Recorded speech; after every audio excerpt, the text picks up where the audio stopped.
皆さん、こんにちは。日本語講師のゆりです。日本人と接していて意味はわかるのになぜそうなるのか理解できないと困ったことはありませんか？この5分ジャパニーズリスニングプラクティスでは言葉や行動の背景にある日本人にとっての当たり前や価値観を皆さんと一緒に紐解いていきます。今日は明文化というキーワードから日本人の職場でのリアルなすれ違いを覗いてみましょう。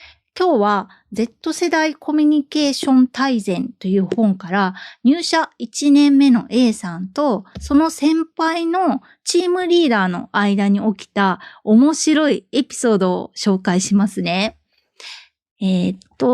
コロナ禍が明けてようやく対面で仕事ができるようになった日本の職場での出来事です。二人のね、当たり前がぶつかり合います。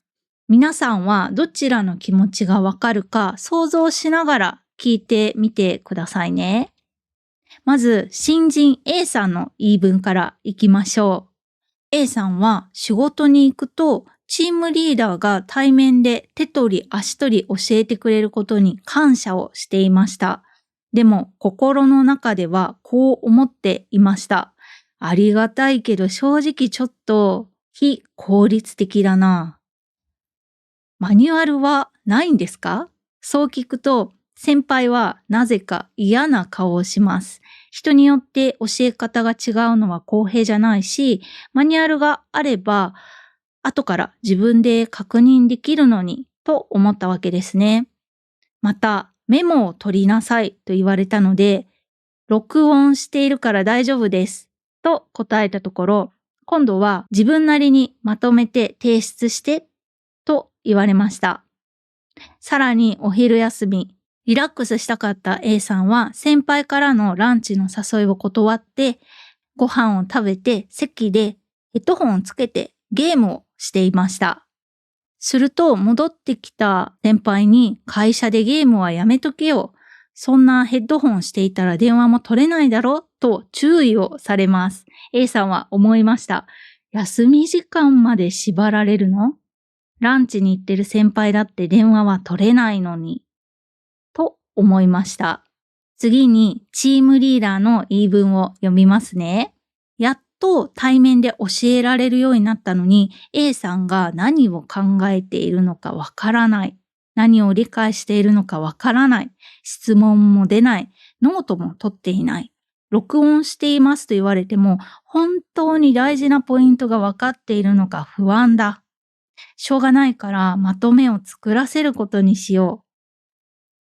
その後少し厳しくしすぎたかなと思ってランチに誘うも断られてしまう。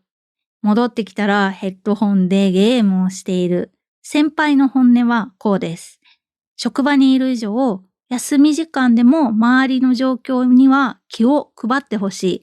つまりスタンバイ状態でいてほしいという感覚だったんですね。ここでキーワードになってくるのが明文化です。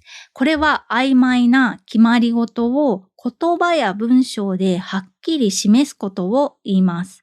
Z 世代はこの明文化されたルールをとても大切にする傾向にあるみたいです。これはね、こっちにも書かれてたし、この本にも同じことが書かれてありました。A さんは書いてあるルール、説明されたルールを基準に行動しています。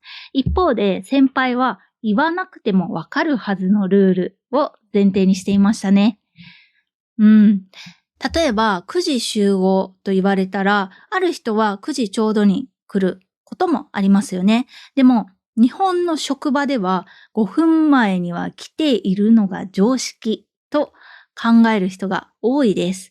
でもそれはどこにも書かれていません。どこにも明文化されていません。私はどちらかというと Z 世代の感覚に近いかなと思います。教えてもらうことは録音した方が楽だし、休み時間は自由に過ごしていいじゃないかなと思ってしまいます。でも日本の職場ではやっぱり今でも察することと空気を読むことが評価されやすいですね。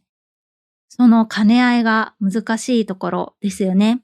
面白いのは A さんも先輩ももやもやしてるのに、それを直接言葉にはしていないというところですよね。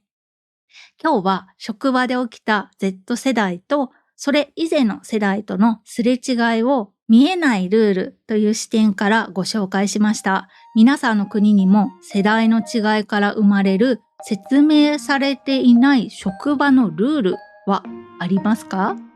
ぜひコメントで教えてください。